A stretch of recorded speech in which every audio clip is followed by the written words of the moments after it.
इस वीडियो के अंतर्गत हम भारतीय राजनीतिक चिंतन में न्याय यानी justice in Indian political thought के बारे में पढ़ेंगे और न्याय के कितने रूप हैं इस पर एक 4 नंबर का क्वेश्चन आ चुका है, अतः आप सभी इसे ध्यानपूर्वक पढ़ें। ठीक है, सबसे पहले देखिए हेडिंग, भारतीय राजनीतिक चिंतन में न्याय। भारतीय राजनीतिक चिंतन में न्याय। बच्चों, प्राचीन भारतीय राजनीतिक व सामाजिक चिंतन में विद्यमान धर्म की अवधारणा एवं प्लेटो के न्याय सिद्धांत में समानता है। हमने इससे पूर्व पढ़ा था कि जो हमारे प्राचीन भारतीय राजनीतिक और सामाजिक चिंतक जो है हमारे, वो धर्म की अवधारणा को महत्व देते हैं और प्लेटो के न्याय सिद्धांत में समानता उन्होंने बताई है। ठीक है, धर्म की प्राचीन भारतीय अवधारणा व्यक्ति को समाज में उसके नियत स्थान एवं निर्दिष्ट कर्तव्यों का अभिज्ञान कराती है, यानी व्यक्ति को उसके स्थान और उसके निर्दिष्ट कर्तव्य, नियत स्थान और निर्दिष्ट कर्तव्यों का ज्ञान कराती है। ये जो अवधारणा है ये तत्कालीन सामाजिक व्यवस्था में सामंजस्य स्थापित करने का मूल मंत्र है।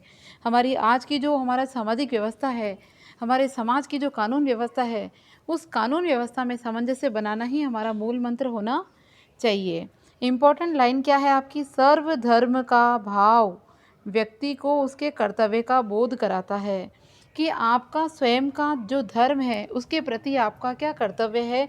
यही मूल मंत्र, यही न्याय के बारे में बताता है। ठीक है, स्वधर्म का भाव व्यक्ति को उसके कर्तव्य का बोध कराता है। व्यक्ति के अधिकारों व विशेष अधिकारों की उत्पत्ति स्वधर्म की पालना में ही निहित है, यानी व्यक्ति को अपने अधिकार और अपने कर्तव्य का भान कब होगा, जब उसे ये महसूस होगा कि उसका धर्म क्या है, उसका कर्तव्य क्या है। ठीक है, उसके अलावा आप देखिए कि मनु, कौटिल्य, बृहस्पति, शुक्र, भारद्वाज, विदुर, सोमदेव, इन्होंने भी मनु ने,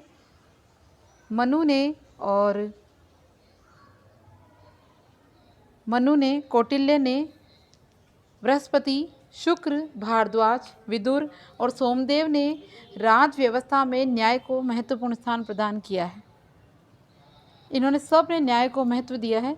लेकिन अगर हम प्लेटो की बात करें तो प्लेटो की जो न्याय की धारणा है वो सामाजिक और राजनीतिक थी। कैसी थी?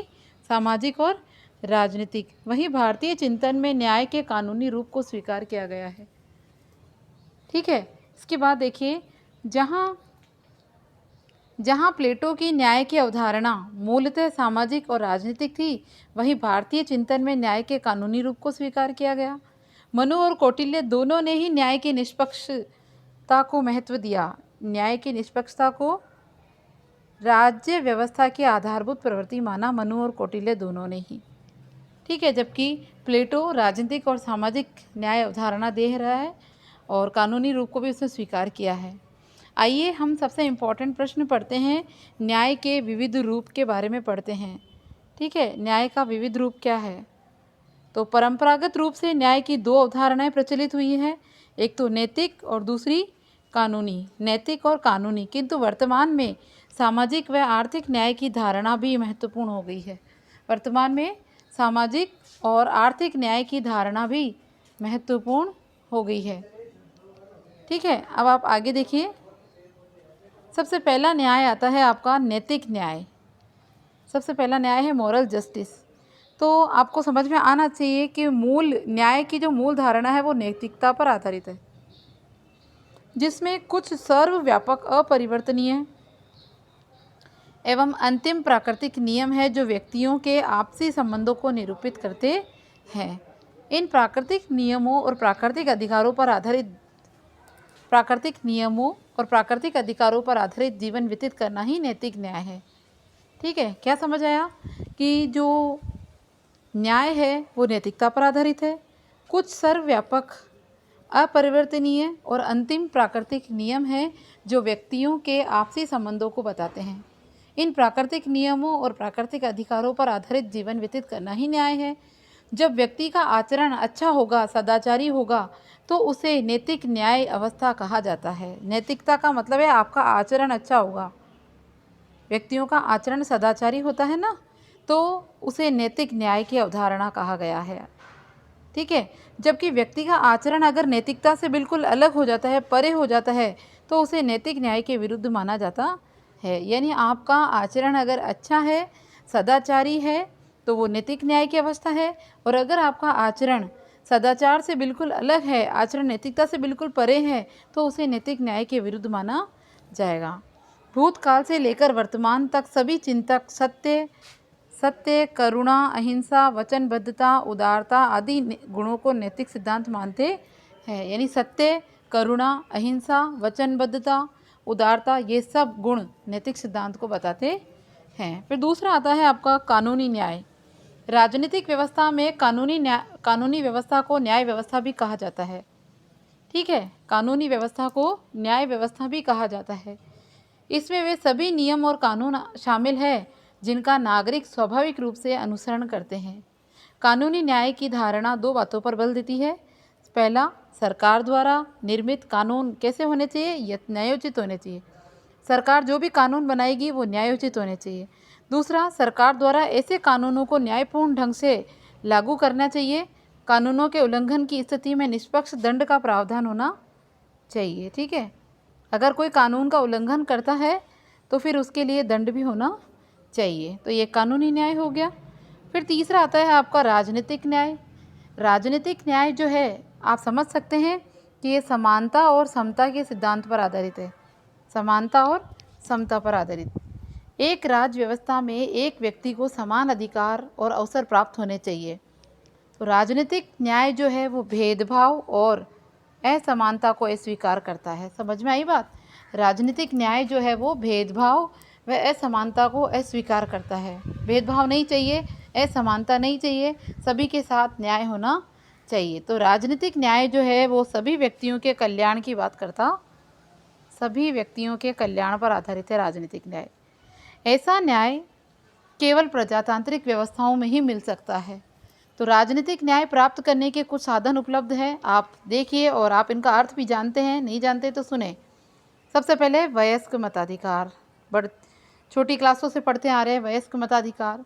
ठीक है, 18 वर्ष की जो आयु वाले युवक और युवतियां हैं वे अपने मत का इस्तेमाल कर सकते हैं और चुनावी प्रक्रिया में भाग लेकर अपने देश के एक अच्छे योग्य युवा को जो है निर्वाचित कर सकते हैं। फिर है विचार, भाषण और अभिव्यक्ति की स्वतंत्रता। तो आप जानते हैं ये राजनीतिक अधिकार है, आपको विचार प्रस्तुत करने का, भाषण देने का और अभिव्यक्ति करने का पूर्ण स्वतंत्रता मिली हुई है।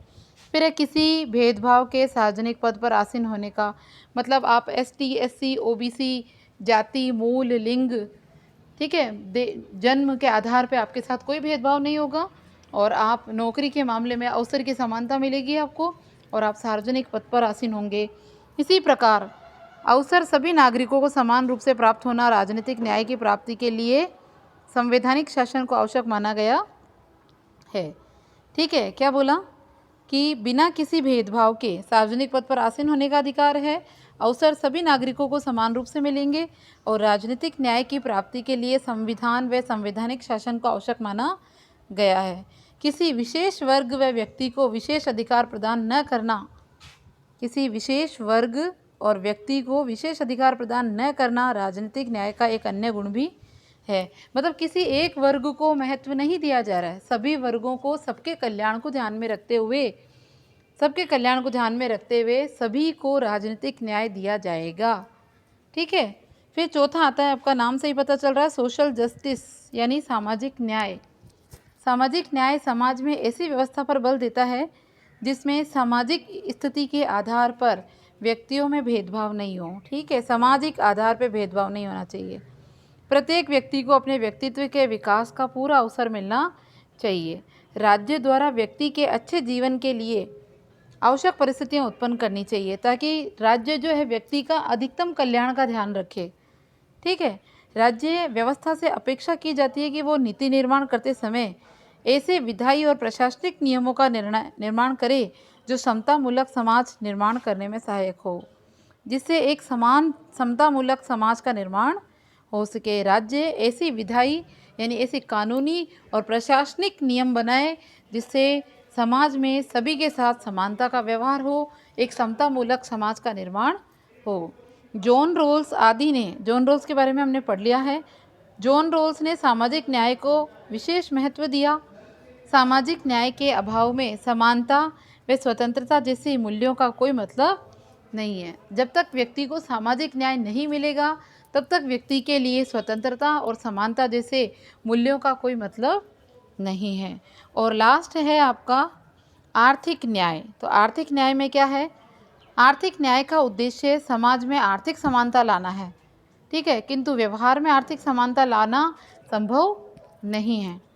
आर्थिक न्याय का सिद्धांत इस बात पर बल देता है कि आर्थिक संसाधनों का वितरण करते समय राज्य व्यवस्था को व्यक्ति की आर्थिक स्थिति का ध्यान रखना चाहिए कि उसकी आर्थिक स्थिति कैसी है। आर्थिक न्याय धन संपदा के आधार पर व्यक्तियों के बीच पाई जाने वाली असमानता की निंदा करता है। आर्थिक न्याय धन संपदा के आधार पर व्यक्तियों के बीच जो असमानता पाई जाती है उसकी निंदा करता है। अगर कोई व्यक्ति गरीब है तो उसकी गलती नहीं है, और अगर कोई व्यक्ति अमीर है तो ये उसकी अच्छाई नहीं है, बल्कि ये उन दोनों के द्वारा की गई मेहनत का परिणाम है कि एक व्यक्ति सफल हुआ है और एक व्यक्ति सफल नहीं हो पाया। गरीबी और अमीरी के बीच की खाई को कम करने पर यह सिद्धांत बल देता है, ठीक है। और आर्थिक विषमता को दूर करने के लिए और आर्थिक न्याय के लक्ष्य की प्राप्ति के लिए व्यक्तिगत संपत्ति के अधिकार को सीमित करने की आवश्यकता है। समाजवादी विचारक के अनुसार आर्थिक विषमता गरीब और अमीर के बीच की खाई को और अधिक गहरी कर देती है। समझ में आया? आर्थिक विषमता, क्योंकि इसमें क्या होता है, अमीर और अमीर होते हैं और गरीब होते जाते हैं, तो उन दोनों के बीच की जो अंतर है, उन दोनों के बीच की जो दूरियां हैं वो और ज़्यादा बढ़ जाती है, जिससे समाज में सदैव संघर्ष, वर्ग संघर्ष की स्थिति देखने को मिलती है, जिससे झगड़े ही होते हैं। तो ये है, आपने 5 प्रकार के न्याय पढ़े हैं। अब आप निष्कर्ष देखिए पाठ का, क्या है ये। यद्यपि न्याय के मौलिक स्वरूप में काफ़ी परिवर्तन हो चुका है, लेकिन न्याय का लक्ष्य आज भी वही है जो पहले था। न्याय के सिद्धांत का मुख्य सरोकार सामाजिक जीवन में लाभों और दायित्वों के तर्क संगत वितरण से है। यानी कि सामाजिक जीवन में जो लाभ मिलेंगे, जो जिम्मेदारियां मिलेगी, जो दायित्व मिलेंगे, वो सही तरीके से बंटने चाहिए। वितरणात्मक सिद्धांत अरस्तू ने यही दिया है। न्याय की चर्चा केवल ऐसे समाज में होगी जिसमें वस्तुओं, सेवाओं, अवसरों आदि का अभाव हो, और जहाँ प्रचलित कानूनों, अधिकारों, संपत्ति, संबंधों और नैतिक मान्यताओं की आलोचना करने और उनमें उपयुक्त परिवर्तनों की मांग करने की स्वतंत्रता और गुंजाइश हो। कुछ ऐसी प्रणालियाँ भी हो सकती है जिसमें न्याय की चर्चा निरर्थक हो। उदाहरण के लिए शुद्ध सत्तावादी प्रणाली के अंतर्गत संपूर्ण वितरण के मानदंड पहले से निर्धारित होते हैं। वितरण के नए मानदंडों की तलाश करना जरूरी है। शुद्ध प्रतिस्पर्धात्मक प्रणाली के अंतर्गत अगर बात की जाए तो सारा जो वितरण है वो बाजार शक्तियों की परस्पर क्रिया से निर्धारित होता है। अतः वितरण के नए मानदंडों को कोई मान्यता नहीं दी जाती। अतः काल्पनिक साम्यवादी समाज के अंतर्गत अभाव की स्थिति समाप्त हो जाएगी और प्रत्येक व्यक्ति को अपनी अपनी आवश्यकता के अनुसार प्राप्त होगा न्याय। और न्याय के वैकल्पिक सिद्धांत पर विचार करना व्यर्थ होगा। जहाँ सबकी सभी आवश्यकताएं पूरी हो जाएगी, समाज में अन्याय की समस्या ही समाप्त हो जाएगी, वहाँ सभी को न्याय प्राप्त हो जाएगा। तो आपने न्याय के बारे में ये बातें पढ़ी हैं और आप एक बार इसके महत्वपूर्ण बिंदु देख लीजिए। पाश्चात्य राजनीतिक चिंतन में न्याय की सर्वप्रथम व्याख्या यूनानी दार्शनिक प्लेटो ने की, इम्पोर्टेंट, ठीक है। फिर आप देखिए, प्राचीन भारतीय राजनीतिक चिंतन में धर्म का प्रयोग न्याय के रूप में हुआ है, न्याय के समान हुआ है। प्लेटो ने न्याय को मनुष्य का आत्मीय गुण माना है। प्लेटो के अनुसार प्रत्येक व्यक्ति द्वारा अपना निर्दिष्ट, यही है लाइन इम्पोर्टेंट, अपना निर्दिष्ट कार्य करो और दूसरों के कार्य में हस्तक्षेप नहीं करना ही न्याय है। अरस्तु ने तो मानवीय संबंधों के नियमन के बारे में बोला है। परंपरागत न्याय का सरोकार व्यक्ति के चरित्र से है और आधुनिक दृष्टिकोण सामाजिक न्याय से है। प्लेटो और अरस्तु परंपरागत न्याय के प्रमुख विचारक हैं। प्लेटो की किताब का नाम आप पढ़ ले, रिपब्लिक है। प्लेटो ने न्याय को 2 रूपों में बांटा, व्यक्तिगत न्याय और सामाजिक न्याय। अरस्तु ने न्याय को 2 रूप में बांटा, वितरणात्मक और सुधारात्मक न्याय। मध्यकाल में संत अगस्टिन का नाम आपने पढ़ा, उसने ईश्वरीय राज्य में न्याय को माना, ठीक है। और थॉमस एक्विनोस जो है मॉडर्न मॉडर्न विचार रखने वाले थे। इन्होंने समानता को न्याय का मौलिक तत्व माना। जॉन रोल्स ने अपनी किताब दी a justice of theory of justice, ठीक है। उसके अलावा अज्ञानता के पर्दे का सिद्धांत भी जॉन रोल्स ने दिया। उसके अनुसार न्याय की धारणा 3 भागों में बांटी, नैतिक, कानूनी, राजनीतिक, सामाजिक और आर्थिक न्याय। ये जॉन रोल्स ने 5 भागों में अज्ञानता के पर्दे को समझाया। आपको बताया मैंने लघुतरात्मक प्रश्न है। फिर डेविड ह्यूम ने नियमों की अनुपालना को ही, नियमों को पालन करो वही न्याय है। जर्मी बेंथम ने, इम्पोर्टेंट है ये, इसने कहा कि अधिकतम लोगों के अधिकतम सुख को ही मूल मंत्र बताया। और जॉन स्टुअर्ट मिल ने न्याय को सामाजिक उपयोगिता का सबसे महत्वपूर्ण तत्व माना। इस प्रकार आपका जो पाठ है प्लेटो के विचार वो समाप्त हो चुके हैं और आप अभ्यास प्रश्न देख रहे हैं।